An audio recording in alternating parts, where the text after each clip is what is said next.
Hello everyone, this is Ravi Chaudhary and welcome to Sky Touch exam.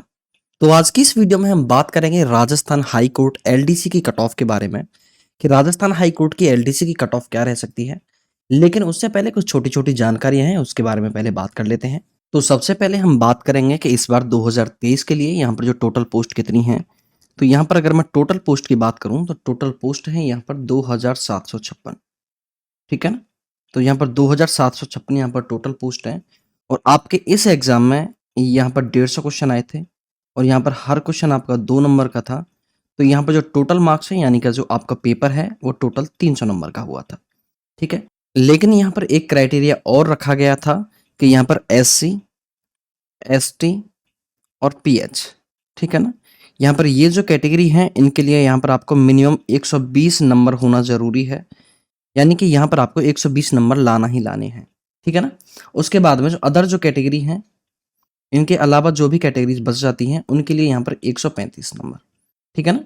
135 number यहाँ पर लाना अनिवार्य था। अगर किसी को ये लग रहा है कि ऐसा क्राइटेरिया यहाँ पर नहीं दिया गया था कि यहाँ पर मिनिमम मार्क्स के लिए यहाँ पर कहीं भी नोटिफिकेशन में नहीं दिया गया था, तो उनके लिए यहाँ पर मैं ये नोटिफिकेशन दिखा देता हूँ। देखिए यहाँ पर ये राजस्थान उच्च न्यायालय जोधपुर, ठीक है ना। तो राजस्थान का ही है, उसी टाइम का नोटिफिकेशन है। अब देखिए यहाँ पर एक मिनट, पेज नंबर यहाँ पर 7 है। पेज नंबर 7 में देखिए यहाँ पर दिया गया है। ठीक है ना। यहाँ पर आपके लिए बताया गया है कि जो पार्ट ए है उसमें हिंदी है, तो हिंदी यहाँ पर 100 नंबर की है, इंग्लिश के लिए यहाँ पर 100 नंबर और जीएस के लिए यानी जनरल नॉलेज के लिए, जीके के लिए भी यहाँ पर 100 नंबर। ठीक है ना। तो इस तरीके के देखिए यहाँ पर लिखा हुआ है कि for SC, ST and PH candidates यहाँ पर मिनिमम मार्क्स कितने चाहिए, 120। और यहाँ पर फॉर अदर कैंडिडेट्स उनके लिए कितने चाहिए, 135 नंबर यहाँ पर मिनिमम चाहिए। ठीक है। अब हम आगे बात कर लेते हैं। तो देखिए इस एग्जाम में यहाँ पर कोई भी नेगेटिव मार्किंग नहीं थी। तो जितने भी कैंडिडेट्स इस एग्जाम में बैठे हैं, चाहे उनसे कुछ क्वेश्चंस नहीं भी बने हैं, अगर उन लोगों से कोई भी क्वेश्चंस नहीं भी आए हैं, तो सबने तुक्के लगाकर यहाँ पर पूरा का पूरा जो पेपर है वो अटेम्प्ट किया है। लेकिन पूरा पेपर अटेम्प्ट करने से ये चीज़ नहीं हो जाती है कि उनके जितने भी क्वेश्चंस उन लोगों ने अटेम्प्ट किए हैं वो आपके क्वेश्चन सही हो जाते हैं। ठीक है ना। तो यहाँ पर इस चीज़ से कोई मतलब नहीं होता, क्योंकि तुक्के लगाए हैं, नेगेटिव मार्किंग का नहीं है तो वो सबके लिए है। ऐसा तो नहीं है कि भाई कुछ पर्टिकुलर लोगों के लिए है कि किसी के लिए नेगेटिव मार्किंग है लेकिन किसी के लिए नेगेटिव मार्किंग नहीं है, ऐसा तो नहीं है। रूल सबके लिए समान है यहाँ पर। तो ऐसा नहीं है कि नेगेटिव मार्किंग ना होने की वजह से यहाँ पर कट ऑफ पर कुछ असर नहीं पड़ेगा। देखिए नेगेटिव मार्किंग नहीं है तो ये तो ऑब्वियस सी बात है कि जो कट ऑफ है वो आपकी थोड़ी हाई रहेगी, लेकिन वो सबके लिए बराबर है, क्योंकि तुक्के में नंबर यहाँ पर सबको ही मिलते हैं। ठीक है। तो देखिए अब यहाँ पर थोड़ा सा हम कट ऑफ के बारे में एक बात कर लेते हैं। तो देखिए यहाँ पर SC और ST के लिए आपको यहाँ पर 120 नंबर तो लाने ही थे। ठीक है ना, SC और ST के लिए। और जो अदर कैटेगरीज हैं, जो अदर कैटेगरीज हैं उनके लिए यहाँ पर आपको मिनिमम 135 नंबर चाहिए। यानी कि 60 क्वेश्चन तो आपको बिल्कुल सही होने ही चाहिए, तभी आप सोच सकते हैं कि हमारा किसी भी कट ऑफ में नंबर आएगा। ठीक है ना। तो ये तो कट ऑफ से पहले की ही बात है। तो ये तो यहाँ पर आपका जो नोटिफिकेशन में भी लिखा हुआ है। और यहाँ पर अगर मैं ये 135 नंबर है लेकिन इसे में 140 मान लेते हैं। ठीक है ना। तो यहाँ पर 70 क्वेश्चन यहाँ पर अदर कैटेगरीज के लिए मान लीजिए। अब देखिए ये तो वो नंबर हैं जो यहाँ पर किसी भी गिरे से गिरे बच्चे को जिसकी तैयारी नहीं भी है उसको भी यहाँ पर इतने तो क्वेश्चन सही करने ही पड़ेंगे, बाकी सब बाद की बात है। तो मेरी अब तक जितने भी बच्चों से बात हुई है तो उन लोगों ने यही बताया कि सर वहाँ पर जो हम जो अपनी तरफ से सही क्वेश्चन जो कर आए थे वहाँ पर लगभग 110 क्वेश्चन तो हमें लग रहा था कि एकदम हमारे सही हो सकते हैं। उसके बाद में जो बाकी के जो हमारे क्वेश्चन थे 40 क्वेश्चन उनमें लगाए थे हमने तुक्के। ठीक है ना।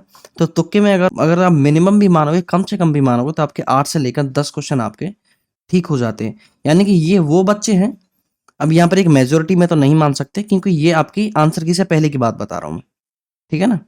जो उन लोगों ने बताया था कि हमें लग रहा था कि हमारे 110 क्वेश्चन बिल्कुल एकदम सही हैं, और उसके बाद में भी यहाँ पर हमने 40 क्वेश्चन लगाए, तो उसके बाद हमारे 10 क्वेश्चन आप इनमें से ठीक मान के चलिए, तो लगभग हमारे 120 क्वेश्चन ऐसे हो रहे हैं जहाँ पर जो हमारे ठीक होंगे।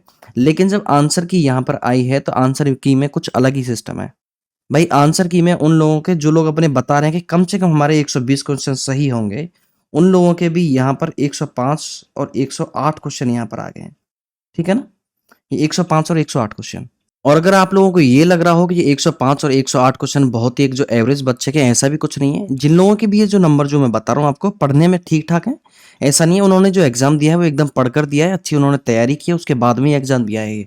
तो अगर आप लोगों को ये लग रहा है कि भाई कट ऑफ जो है बहुत ज़्यादा यहाँ पर 240 और 250 देखने के लिए मिलेगी, तो जो मेरा अनुमान है वो मैं अपना बता रहा हूँ, इतनी कट ऑफ आपकी नहीं जाने वाली है। ठीक है ना। तो अब हम यहाँ पर थोड़ा सा कट ऑफ के बारे में बात करेंगे कि आपकी जो कट ऑफ है वो कैटेगरी वाइज यहाँ पर क्या रह सकती है। उसके बारे में हम एक एक जो भी आपके जो प्रश्न होंगे, इसके बाद में जो कट ऑफ बताने के बाद में जो भी आपके जो डाउट्स होंगे, जो भी आपकी क्वेरीज होंगी, वो आप लोग मुझे कमेंट बॉक्स में कमेंट करिए। जितना मुझसे हो सकेगा मैं आपके सवालों के जवाब देने की पूरी कोशिश करूंगा। तो अब हम यहाँ पर कट ऑफ के बारे में देख लेते हैं। तो यहाँ पर जो आपकी टोटल पोस्ट है वो है आपकी 2756, ठीक है। और यहाँ पर इस बार 5 गुना कैंडिडेट आपको यहाँ पर पास किए जाएंगे। तो ये हो जाते हैं आपके 13,780 कैंडिडेट, ठीक है। तो यहाँ पर 13,780 कैंडिडेट्स को पास किया जाएगा। तो यहाँ पर इस बार के जो एग्जाम में जो बैठे हैं वो है टोटल यहाँ पर 6 लाख कैंडिडेट्स, ठीक है। तो यहाँ पर 6 लाख कैंडिडेट हैं जो आपके एग्जाम में बैठे हैं इस बार। तो अब हम यहाँ पर 2756 कैंडिडेट के लिए कट ऑफ के बारे में बात नहीं करेंगे, हम करेंगे यहाँ पर 13,780 कैंडिडेट के लिए कट ऑफ यहाँ पर क्या जा सकती है, ठीक है ना। वो भी यहाँ पर 6 लाख कैंडिडेट में से, ठीक है। तो 6 लाख कैंडिडेट्स में से 13,780 जो कैंडिडेट सेलेक्ट किए जाने हैं उन लोगों के लिए कट ऑफ क्या रहेगी, हम उसी के बारे में बात करने वाले हैं।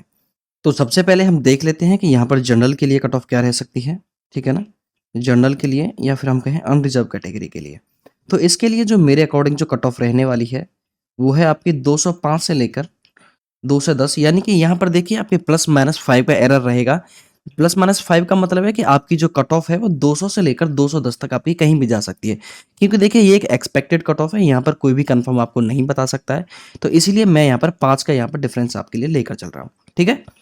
तो यहाँ पर अगर मैं ओबीसी के लिए बात करूँ, ओबीसी के लिए, तो ओबीसी के लिए जो कट ऑफ जा सकती है वो है आपकी 198 +-5।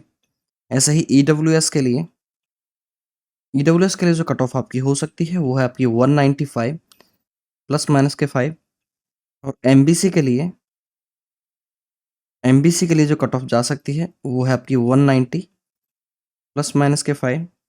और यहाँ पर एससी के लिए, एससी के लिए है 182 +-5। ऐसे ही एसटी के लिए, यहाँ पर एसटी के लिए है आपकी 180 +-5, ठीक है ना। तो यहाँ पर देखिए ओबीसी और वैसे ईडब्ल्यूएस में यहाँ पर अब कोई ज़्यादा अंतर रहता नहीं है कट ऑफ में, तो इसलिए मैंने यहाँ पर बहुत ज़्यादा अंतर नहीं लिया है, ठीक है ना। तो मेरे अकॉर्डिंग जो कट ऑफ रह सकती है वो मैंने आप लोगों के साथ में शेयर की है।